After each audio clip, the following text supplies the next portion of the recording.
Bismillahirrahmanirrahim. Assalamualaikum warahmatullahi wabarakatuh.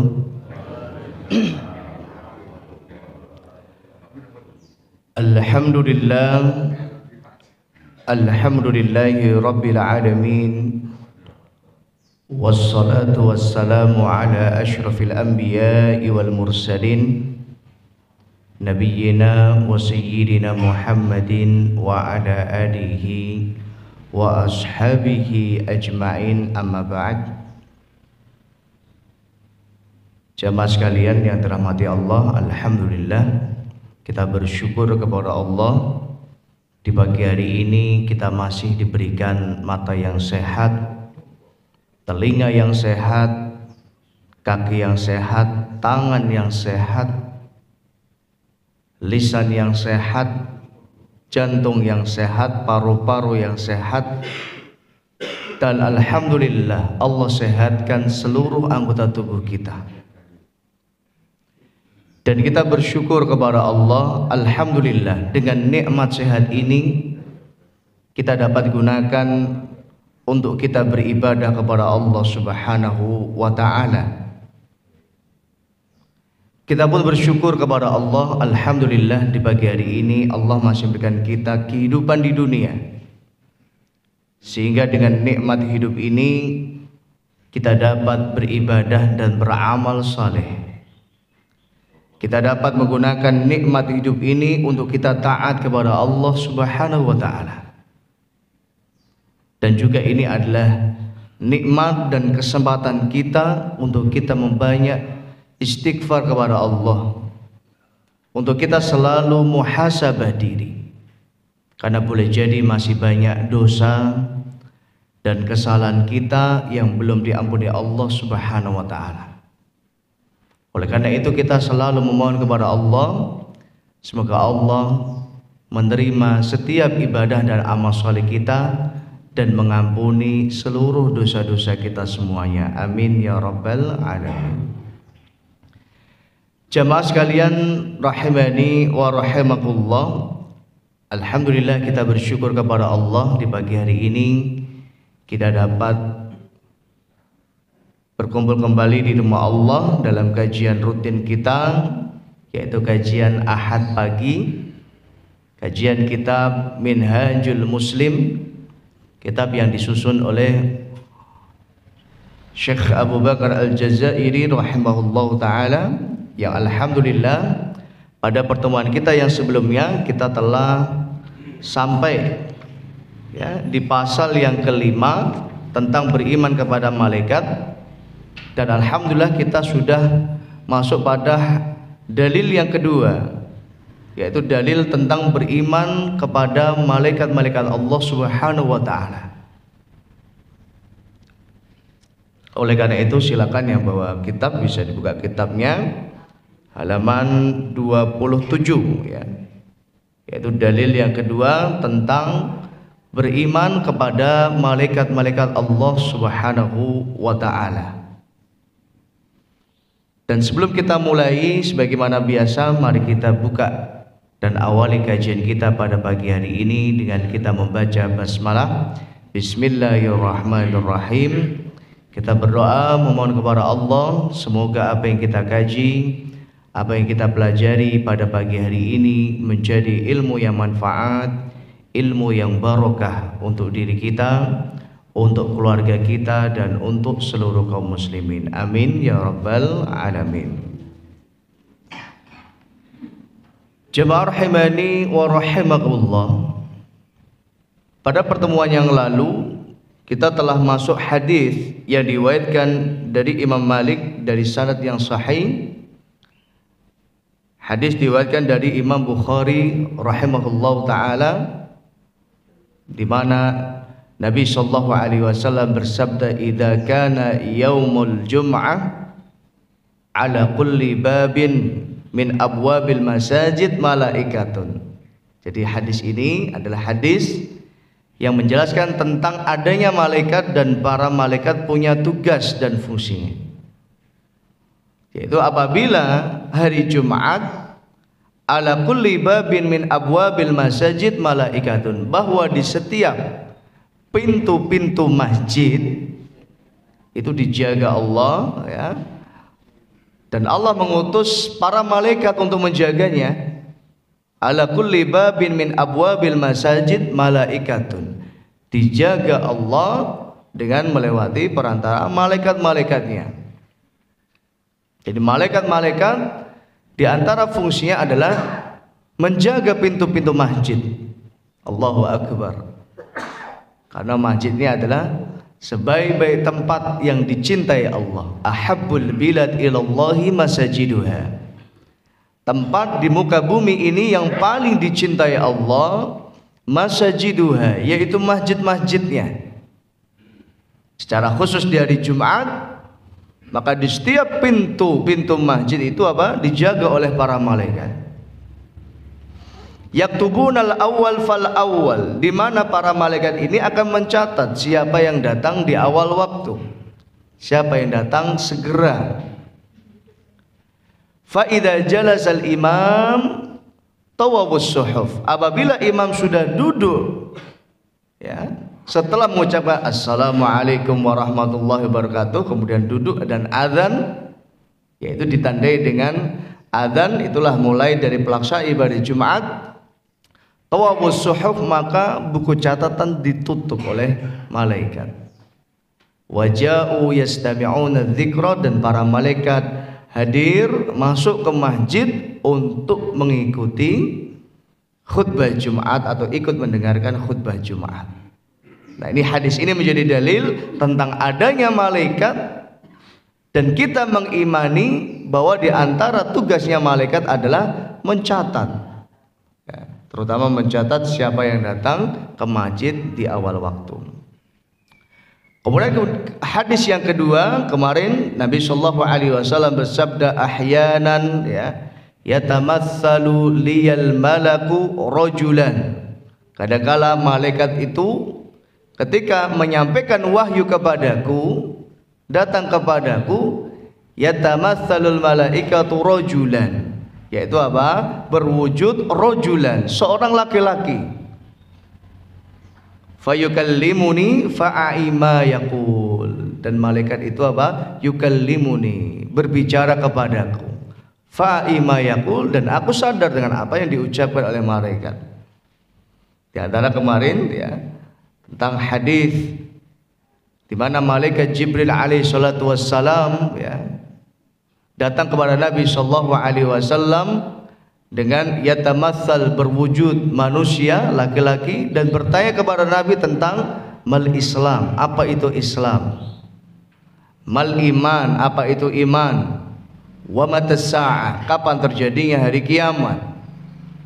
Kemudian setelah malaikat Jibril ini pergi meninggalkan Nabi sallallahu alaihi wasallam, maka Nabi sallallahu alaihi wasallam berkata kepada sahabatnya, apakah kalian tahu siapa yang datang barusan? Yang datang barusan adalah Jibril alaihi salatu wassalam, yu'allimuni an dini, mengajarkan kepadaku tentang agama. Nah, ini adalah di antara tugasnya malaikat menyampaikan wahyu. Dan kadangkala kata Nabi, yatamatsalu liyal malak rajulan, kadangkala apa? Berwujud manusia ketika bertemu dengan Nabi sallallahu alaihi wasallam. Kemudian di antara tugasnya malaikat yang selanjutnya adalah mengawasi manusia.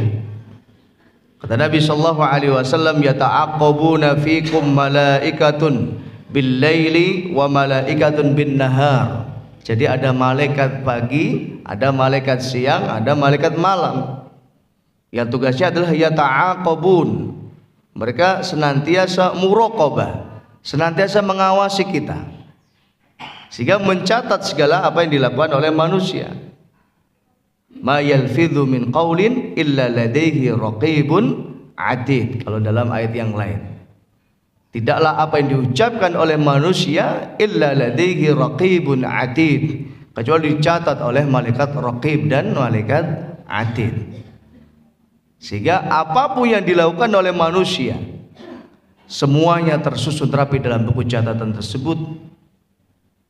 apapun yang dilakukan oleh manusia, baik di tempat yang ramai maupun tempat yang tersembunyi, ya, baik di tempat yang terbuka, ya, di rumah maupun di kantor, di pasar, dimanapun kita berada, apapun yang kita lakukan semuanya tercatat rapi oleh para malaikat yang Allah tugaskan untuk mencatat amal perbuatan manusia. Kemudian hadis yang selanjutnya, Nabi sallallahu alaihi wasallam bersabda, khalaqal malaikah min nur. Ini penciptaan malaikat. Jadi para malaikat diciptakan Allah Subhanahu wa taala min nur, daripada cahaya. Jadi Allah ciptakan malaikat itu dari cahaya. Wa khalaqal janna min marijin min nar. Dan Allah ciptakan jin mimmarijin minnar, dari api yang menyala. Jadi Allah ciptakan jin dari api yang menyala. Nah, setan ini adalah bagian dari jin. Ya, setan adalah bagian dari jin, dan setan ini adalah sifatnya.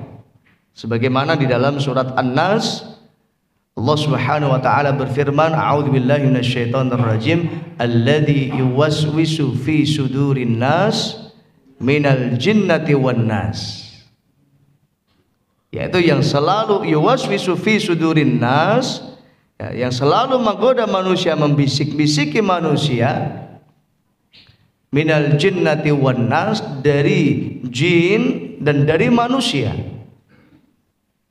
Nah, maka jin yang mengajak manusia kepada kekufuran, mengajak manusia kepada kemaksiatan, mengajak manusia untuk melakukan perkara-perkara yang dimurkai Allah, maka jin ini disebut syaitan.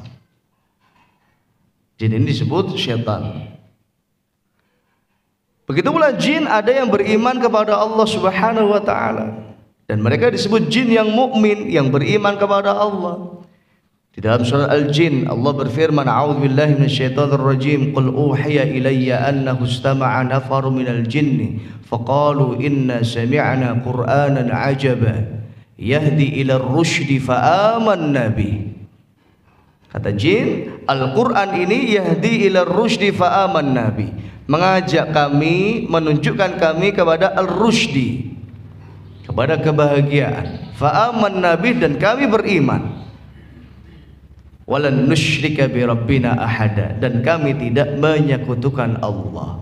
Ini menjadi dalil bahwa jin ada yang kafir, ada yang menyekutukan Allah, ada juga jin yang mukmin, yang beriman kepada Allah, yang bertauhid kepada Allah. Begitulah manusia, manusia yang melakukan perkara-perkara yang dimurkai Allah, maka mereka disebut syaitan dalam sifatnya. Begitu pula manusia yang taat kepada Allah, maka disebut mukmin. Sebagaimana jin ada yang mukmin, ada yang memiliki sifat syaitaniyah. Maka khalaqal malaika min nur, Allah ciptakan malaikat dari cahaya. Wa khalaqal janna min marijim min nar, Allah ciptakan jin dari api yang menyala. Wa khuliqa Adam mimma wusifa lakum, dan Nabi Adam diciptakan mimma wusifa lakum, sebagaimana apa yang telah disifatkan kepada kalian, yaitu Allah ciptakan manusia dari tanah. Begitu pula seluruh manusia, tidak hanya Nabi Adam. Sekalipun dalam hadis ini disebutkan khuliqa Adam, yang dimaksud di sini adalah diciptakannya manusia, ya, mimma wusifa lakum, dengan apa yang telah disifatkan Allah, yaitu khalaqnal insana minat tin, ya. Jadi Allah ciptakan manusia itu dari at-tin, dari tanah. Allahu akbar. Kemudian kita masuk dalil yang ketiga, jamaah rahimani wa rahimakumullah. Di antara dalil yang ketiga, kata Syekh Abu Bakar Al-Jazairi rahimahullah taala, beliau mengatakan penglihatan sejumlah besar, Allahu akbar, penglihatan sejumlah besar para sahabat Nabi kepada malaikat di dalam perang Badar. Jadi sebagian para sahabat Nabi sallallahu alaihi wasallam melihat, ya, para malaikat itu mengikuti atau ikut serta dalam perang Badar, membantu kaum muslimin untuk melawan orang kafir. Di mana Allah Subhanahu wa taala berfirman, a'udzubillahi minasyaitonir rajim, ittastaghisuna rabbakum fastajaba lakum anni mumiddukum bi'alafin minal malaikatil musawwamin. Ittastaghithuna rabbakum, ingatlah wahai Muhammad, ingatlah, tastaghithuna rabbakum, ketika engkau dan para sahabat tastaghithuna rabbakum, istighosah, memohon al-ghauth, memohon pertolongan, rabbakum, kepada Tuhan kalian. Ingatlah ketika kalian memohon pertolongan kepada Allah Subhanahu wa taala ketika terjadinya perang Badar. Bahkan sampai disebutkan dari riwayat Nabi sallallahu alaihi wasallam berdoa kepada Allah, ya Allah, jika kau kalahkan kami, tidak menangkan kami ya Allah, kau tidak akan lagi disembah di muka bumi ini. Apabila seluruh para sahabat meninggal dunia ya Allah, tidak ada yang membela agamamu ya Allah, maka berikanlah kami kekuatan ya Allah. Itu adalah doa Nabi sallallahu alaihi wasallam. Maka ittastaghisuna rabbakum fastajaba lakum, ketika Nabi dan para sahabat istighosah, memohon pertolongan, kemenangan dari Allah Subhanahu wa taala, fastajaba lakum, Allah berikan ijabah. Anni mumiddukum bi'alafin minal malaikatil musawwamin, kami menolong kalian, membantu kalian, bi'alafin minal malaika, dengan ribuan bala tentara dari para malaikat. Musawwamin, mereka berbaris-baris ikut dalam barisan peperangan bersama kaum muslimin, sehingga jumlah kaum muslimin yang hanya ratusan bisa mengalahkan jumlah orang kafir yang berjumlah ribuan dengan izin Allah Subhanahu wa taala. Kemudian dalam ayat yang lain Allah berfirman, a'udzubillahi minasyaitonir rajim, kam min fi'atin qalilatin ghalabat fi'atan katsiratan biidznillah. Karena kunci dari kemenangan itu bukan hanya ada pada jumlah.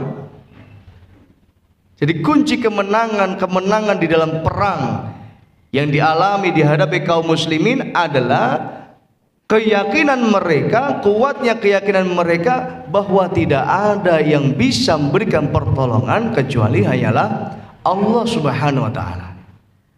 Dan inilah orang yang beriman. Jadi kita bisa menang dengan izin Allah, kita bisa kalah dengan izin Allah juga. Kam min fi'atin qalilatin, berapa banyak fi'ah qalilah, jumlah pasukan yang sedikit. Kam min fi'atin qalilatin ghalabat fi'atan katsiratan biidznillah, mampu mengalahkan jumlah pasukan yang besar biidznillah, dengan izin Allah. Jadi bisa menang itu dengan izin Allah Subhanahu wa taala. Itu dalam perang Badar. Begitu pula dalam perang Uhud. Ya. Jumlah kaum muslimin saat itu sangat kecil dibandingkan dengan kaum musyrikin. Di mana dalam sebuah riwayat disebutkan ketika berangkat dari Masjid Nabawi ke medan Uhud, itu berangkat jumlah kaum muslimin ada 1000 pasukan. Namun di pertengahan jalan ya dihasut oleh Abdullah bin Ubay bin Salul sehingga pulang yang 300. Tinggal tersisa 700 pasukan melawan 3000 pasukan.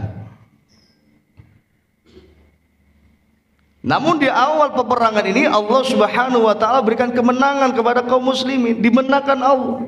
Dan ini sesuatu yang mustahil sebenarnya. Bagaimana jumlah pasukan yang sedikit, yang jumlah ratusan bisa mengalahkan jumlah pasukan yang ribuan? Ternyata kuncinya adalah karena mereka yakin bahwa tidak ada yang bisa mengalahkan kecuali Allah, yang tidak ada bisa memenangkan kecuali Allah.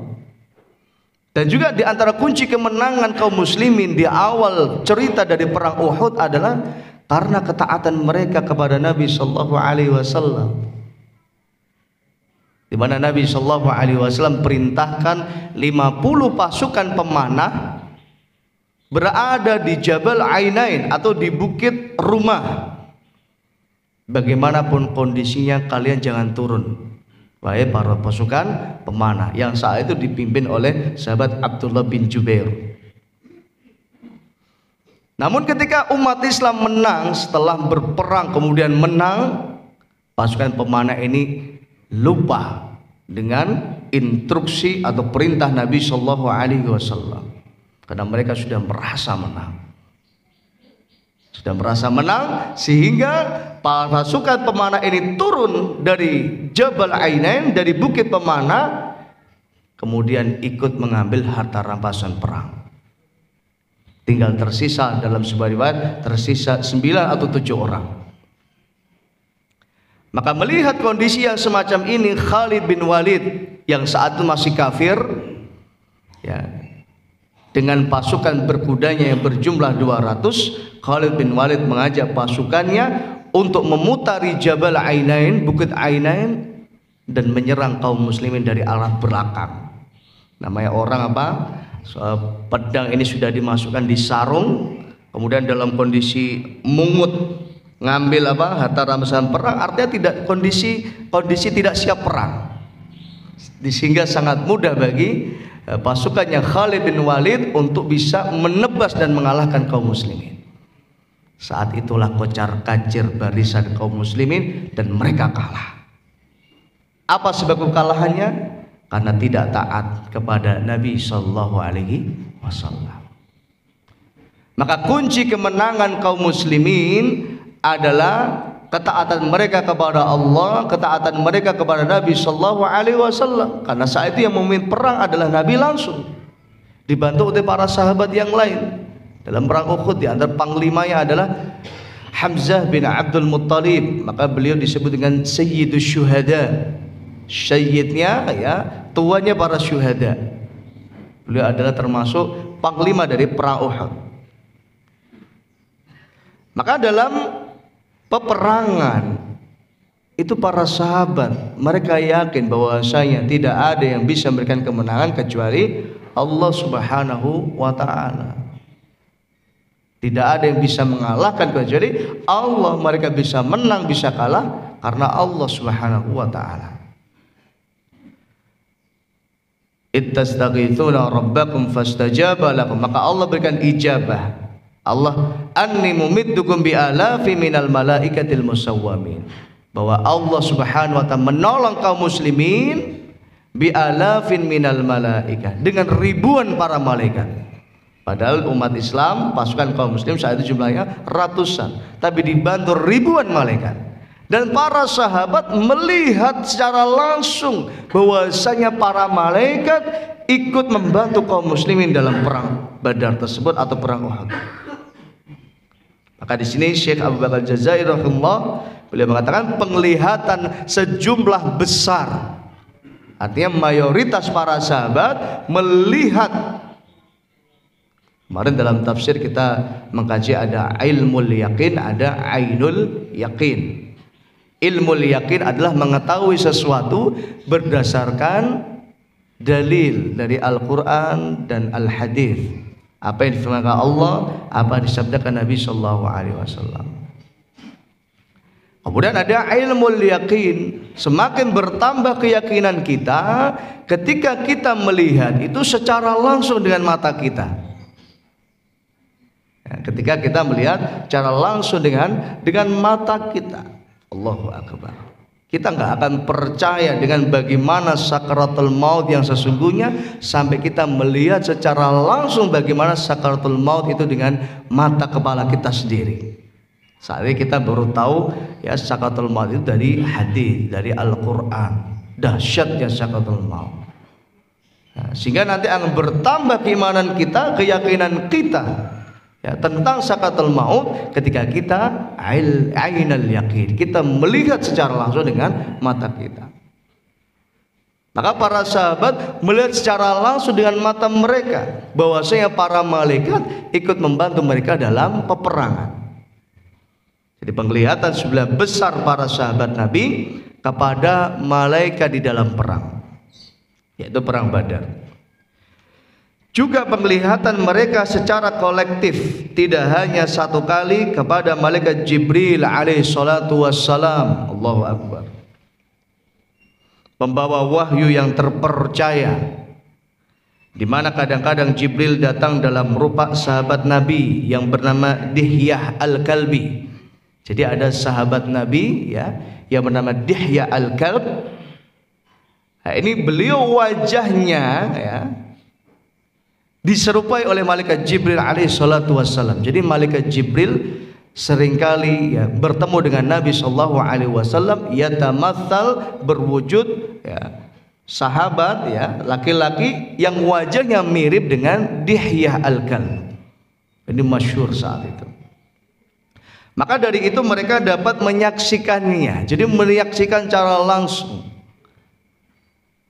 Di antara riwayat yang paling masyhur dalam hal ini adalah hadis Umar bin Khattab radhiyallahu taala anhu yang tadi kita sudah sebutkan. Yang di dalamnya disebutkan sabda Nabi sallallahu alaihi wasallam, apakah kalian mengetahui siapa gerangan orang yang bertanya tadi? Nah, siapa tadi yang bertanya tentang Islam, siapa tadi yang bertanya tentang iman, dan siapa yang tadi yang bertanya tentang as-sa'ah, hari kiamat? Para sahabat menjawab, Allah dan Rasulnya yang lebih tahu. Maka Nabi sallallahu alaihi wasallam mengatakan, dialah Jibril alaihi salatu wassalam. Tadi yang datang kepadaku, yang bertanya tentang iman, Islam, dan bertanya tentang hari kiamat, dialah Jibril alaihi salatu wassalam. Dialah Jibril, ia datang kepada kalian untuk mengajarkan kepada kalian tentang ad-din, tentang agama. Yu'allimukum ad-dinakum. Atakum Jibril, datang kepada kalian malaikat Jibril alaihi salatu wassalam yang mengajarkan ilmu agama kepada kita, kepada kalian semua. Allahu Akbar.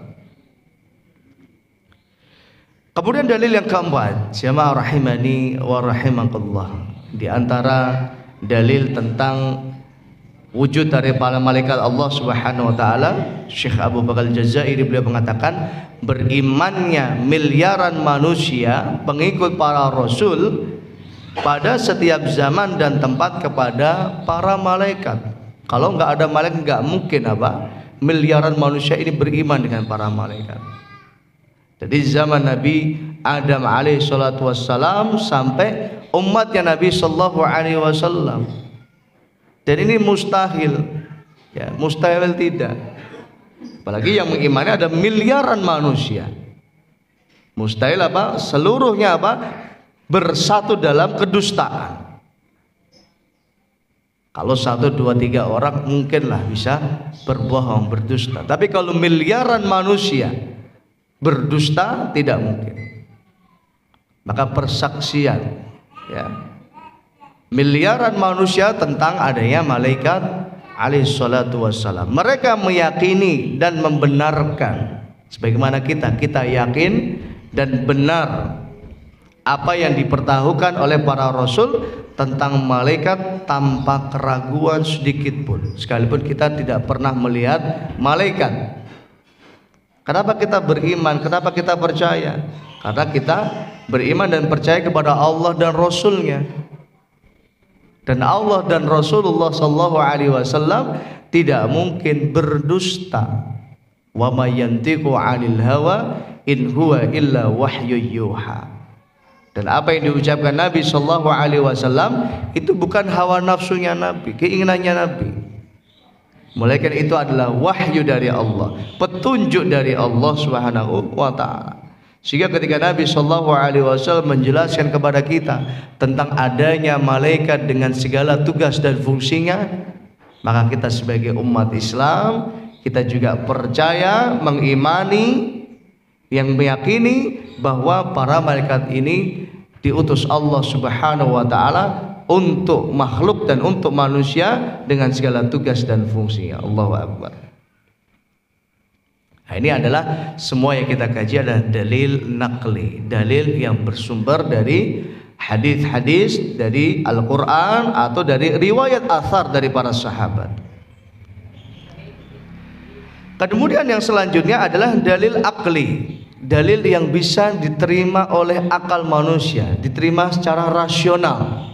Kadang-kadang kala ada yang tidak mau terima dengan dalil nakli, tidak mau percaya dengan Al-Quran atau Al-Hadith. Saya mau percaya kalau rasional, masuk akal.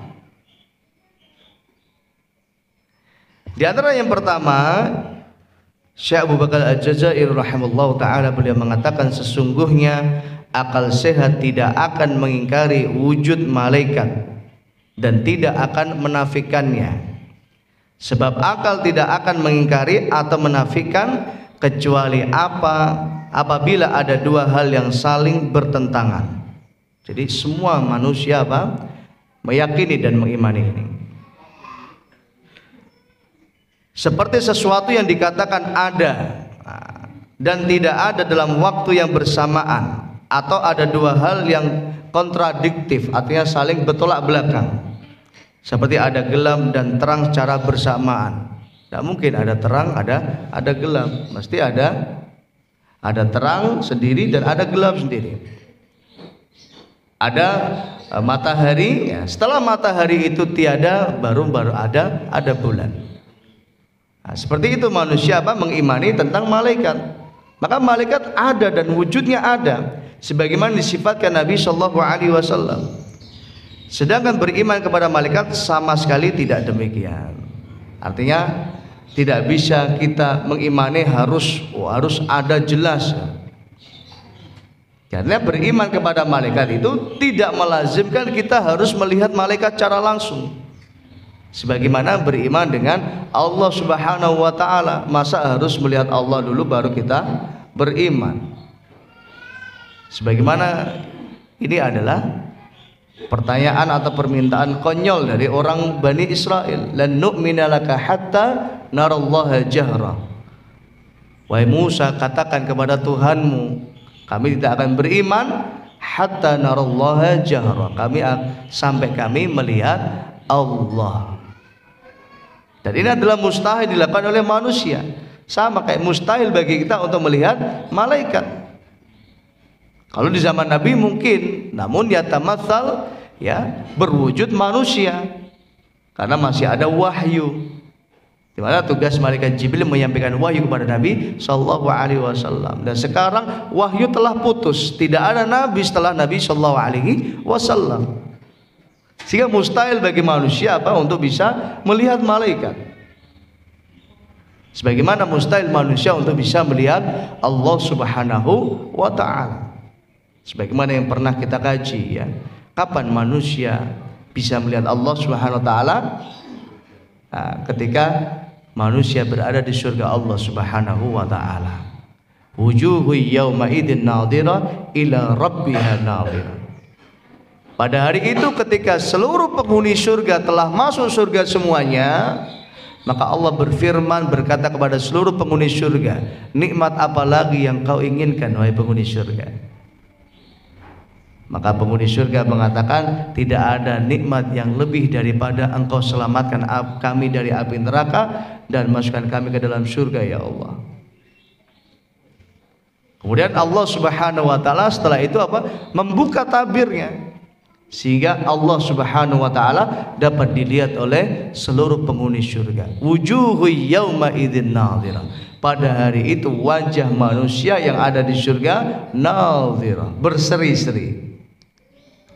Ila rabbiha nadhira, karena mereka melihat Allah Subhanahu wa Ta'ala. Begitu juga ketika Nabi Sallallahu Alaihi Wasallam ditanya oleh istrinya Aisyah radhiyallahu anha, ya Muhammad, hal tara rabbaka? Ya, disebutkan dalam riwayat saat itu Aisyah masih pengantin baru, bertanya kepada Nabi, hal tara rabbaka? Apakah engkau wahai suamiku melihat Allah dalam Isra Mi'raj? Ketika engkau di Mi'rajkan Allah, ya, hal tara rabbaka? Apakah engkau melihat Tuhanmu, melihat Allah Subhanahu wa Ta'ala? Maka Nabi Sallallahu Alaihi Wasallam menjawab, Allah nurun ala nur. Allah cahaya di atas cahaya, dan mustahil bisa dilihat. Melihat cahaya lampu, ya, dengan durasi yang lama saja kita nggak kuat. Melihat cahaya matahari dengan durasi yang lama saja kita tidak kuat, apalagi melihat Allah Subhanahu wa ta'ala. Begitu pula Nabi Musa alaihi salatu wassalam ketika ingin melihat Allah Subhanahu wa ta'ala, maka Nabi Musa tidak mampu melihat Allah Subhanahu wa ta'ala. Allah katakan, Musa naiklah ke bukit atau ke jabal. Fa in istaqarra makanahu fasawfa tarani. Kalau kamu istaqarra makanahu fasawfa tarani. Kalau kamu bisa berada di jabal atau bukit itu, dan bukit itu masih tetap berada di tempatnya, fasawfa tarani, kau akan melihatku. Falamma tajalla rabbahu lil jabal ja'alahu dakkan. Maka tatkala Allah Subhanahu wa ta'ala mulai ingin menampakkan wujudnya di hadapan jabal, di hadapan gunung, ja'alahu dakkan wa kharra Musa sa'iqa. Maka hancur itu bukit atau hancur itu gunung. Wa kharra Musa sa'iqa, dan Nabi Musa jatuh pingsan saking enggak kuatnya. Jadi jabal, gunung saja tidak kuat melihat Allah. Allah baru mau menampakkan saja tidak kuat jabal, apalagi manusia. Maka mustahil Allah bisa dilihat oleh manusia. Begitu pula para malaikat. Kemudian dalil yang kedua, apabila sudah diakui bersama oleh segenap orang yang berakal bahwa adanya bekas jejak sesuatu yang menunjukkan adanya sesuatu tersebut, artinya jelas bahwa orang yang berakal, yaitu para nabi, para rasul, para sahabat, mereka semuanya menyaksikan sendiri tentang adanya malaikat. Maka sesungguhnya para malaikat mempunyai banyak bekas dan tanda yang memastikan wujud mereka dan menegaskannya tadi. Para malaikat membantu para sahabat dalam perang Uhud, dan kita sebagai orang Islam, kita mengimani ini. Di antaranya adalah pertama, sampainya wahyu ilahi kepada nabi dan para rasul. Tugasnya malaikat Jibril adalah menyampaikan wahyu.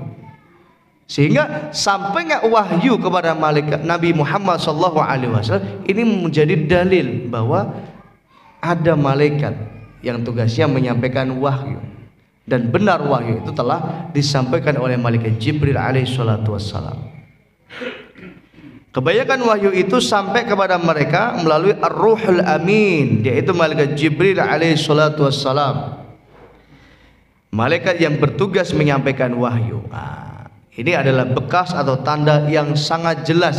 Jadi adanya syariat Islam, ya adanya puasa, adanya perintah-perintah Allah, ini menjadi dalil bahwa ini semua disampaikan melalui perantara malaikat Jibril alaihi salatu wassalam. Tidak dapat diingkari, dan ini membuktikan dan menegaskan akan adanya malaikat Allah Subhanahu wa ta'ala. Kedua, kematian manusia karena ruhnya dicabut. Jadi Allah mengutus malaikat pencabut nyawa untuk apa? Mencabut ruhnya manusia ketika sakaratul maut. Juga merupakan tanda yang jelas yang membuktikan eksistensi malaikat maut, yaitu malaikat pencabut nyawa dan para pembantunya, jelas itu.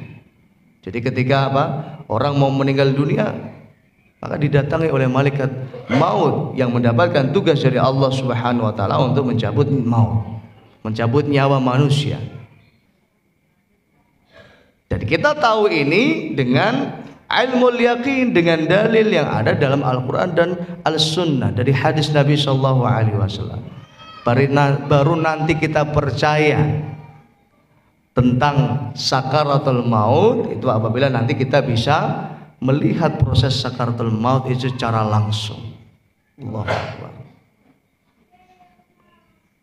Nah, ini adalah di antara dalil tentang adanya malaikat dan benar-benar terjadi peristiwa sakaratul maut, dan ini adalah di antara tugas atau fungsi malaikat maut untuk mencabut nyawa manusia. Qul yatawaffakum malakul maut alladzi wukkila bikum, dalam surah As-Sajdah ayat 11. Dan katakanlah, wahai Muhammad, malaikat maut yang diserai untuk mencabut nyawa akan mematikan mematikan kamu wahai Muhammad. Artinya apa? Seluruh manusia akan mati, nggak ada manusia yang tidak mati. Bahkan Nabi Shallallahu Alaihi Wasallam beliau, innakum mayyitun, innaka mayyitun, wa innahum lamayyitun. Wahai Muhammad, kau pasti mati, kau akan mati, dan semua manusia akan mati. Maka tidak benar orang mengatakan ada itu orang yang sampai sekarang masih hidup. Bahkan di antara khurafat yang disebut adalah Nabi Khidir saat ini masih hidup. Nah, ini mustahil terjadi. Ya, karena apa? Semua yang hidup pasti mati. Ada fase kehidupan. Dan gak mungkin orang hidup kekal selamanya, pasti mati. Rasulullah Shallallahu Alaihi Wasallam beliau saja mati. Dan kita semua pasti mati. Nggak ada kita yang hidup selamanya di dunia. Mau berapa lama kita hidup di dunia? Pasti ada batasnya. Mau berapa lama? 60 tahun, 70 tahun, atau 80 tahun. Pasti ada batasnya. Nggak mungkin orang hidup beratus-ratus tahun umatnya Nabi Shallallahu Alaihi Wasallam. Apalagi ada nubuwah Nabi Shallallahu Alaihi Wasallam, di mana Nabi Shallallahu Alaihi Wasallam bersabda, a'maru ummati ma baina sittin ila sab'in. Umur umatku itu antara 60 sampai 70. Wa qalilun ma yajuzu dzalik, dan sedikit yang punya umur lebih dari itu. Artinya yang umur di atas 70 tahun itu bisa kita hitung. Ya. Yang berumur 80 tahun itu bisa dihitung dengan jari. Sama kayak di Trunteng, di Tambah Harjo ini. Berapa yang usianya 80 tahun? Itu bisa dihitung. Berbeda dengan usianya yang 60 atau 50. Itu banyak sekali. Tapi yang usia 70, 80, apalagi 90, 100 di Pati, ini bisa dihitung. Dan itu ada datanya itu. Ya, di Dukcapil itu mesti punya data. Siapa yang orang yang usianya 100 tahun masih ada enggak di Pati ini? Mungkin masih ada, dan itu enggak banyak. Atau orang yang usianya 90 tahun atau usianya 80 tahun, pasti ada. Namun tidak banyak. Namun yang pasti enggak ada yang usianya 200 tahun. Nah, karena apa?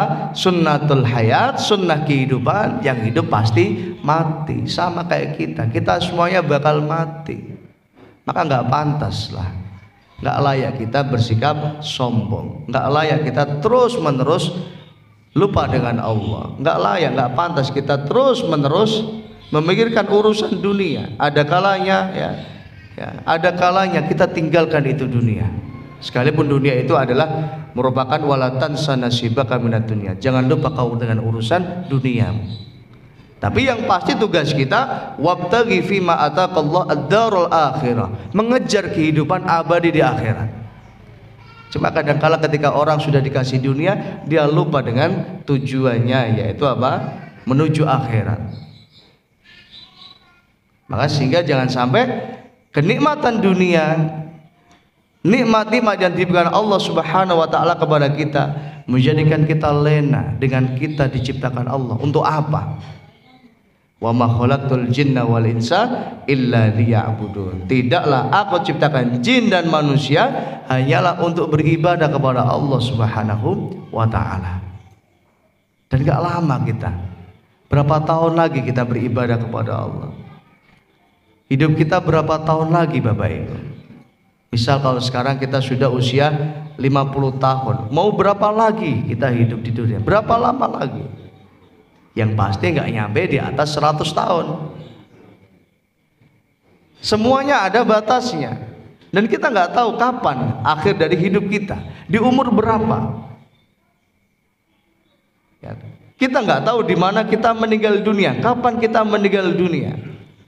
Makanya Allah Subhanahu wa taala perintahkan kepada kita untuk selalu bersiap-siap. Wa tazawwadu fa inna khairuz zadit taqwa. Dan bersiap-siaplah fa inna khairuz zadit taqwa, karena sebaik-baik persiapan dan bekal adalah bekal takwa. Ketaatan kita kepada Allah, ibadah kita kepada Allah, rajinnya kita melaksanakan segala perintah Allah, menjauhi larangan Allah. Itu loh justru yang menyelamatkan kita.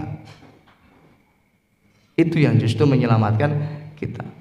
Maka berbahagialah kita semua yang sampai detik ini masih diberikan hidayah dan taufik oleh Allah, sehingga kita tetap menjaga keimanan kita, ketakwaan kita, sehingga sampai saat ini kita tetap istiqomah untuk taat kepada Allah Subhanahu wa ta'ala. Mudah-mudahan Allah senantiasa memberikan hidayah dan taufik kepada kita, sehingga senantiasa memberikan keikhlasan, kesabaran untuk kita tetap istiqomah taat kepada Allah Subhanahu wa ta'ala sampai akhir hayat kita. Fala tamutunna illa wa antum muslimun. Mudah-mudahan ketika nyawa ini dicabut oleh malaikat, Allah wafatkan kita, maka kita meninggal dunia dalam kondisi muslim, tunduk patuh taat kepada Allah Subhanahu wa ta'ala. Amin ya rabbal alamin. Semoga yang sedikit ini bermanfaat. Insyaallah kita lanjutkan pekan depan Bapak Ibu. Allah manfa'na bima 'allamtana wa 'allimna ma yanfa'una wa zidna ilman. Allahumma inna nas'aluka ilman nafi'an wa rizqan thayyiban wa 'amalan mutaqabbalan. Allahumma anta rabbana la ilaha illa anta khalaqtana wa nahnu 'abduka wa nahnu 'ala ahdika wa wa'dika mastata'na na'udzu bika min syarri ma sana'na nabu'u laka bi ni'matika 'alaina wa nabu'u bi dzunubina faghfir lana ya Allah, faghfir lana ya Allah, faghfir lana ya Allah, fa innahu la yaghfiru dzunuba illa anta. Rabbi ighfir lana wa li walidayna warhamna kama rabbayana shighara. Rabbi ighfir lana wa li ikhwanina alladhina sabaquna bil iman wa la taj'al fi qulubina ghillan lil ladzina amanu rabbana innaka ra'ufur rahim. Rabbana atina fid dunya hasanah wa fil akhirati hasanah wa qina adzabannar. Wa sallallahu ala nabiyyina Muhammad wa ala alihi wa sahbihi wa sallam walhamdulillahi rabbil alamin. Setelah ini Bapak Ibu jangan lupa, jangan ada yang pulang dulu, kita sholat syuruk ya. Kemudian setelah itu kita lanjutkan dengan sarapan bersama. Mari kita akhiri kajian kita pada pagi hari ini dengan kita mengucapkan alhamdulillahirabbil alamin dan doa kafaratul majlis. Subhanakallahumma wa bihamdika asyhadu an la ilaha illa anta astaghfiruka wa atubu ilaik. Assalamualaikum warahmatullahi wabarakatuh.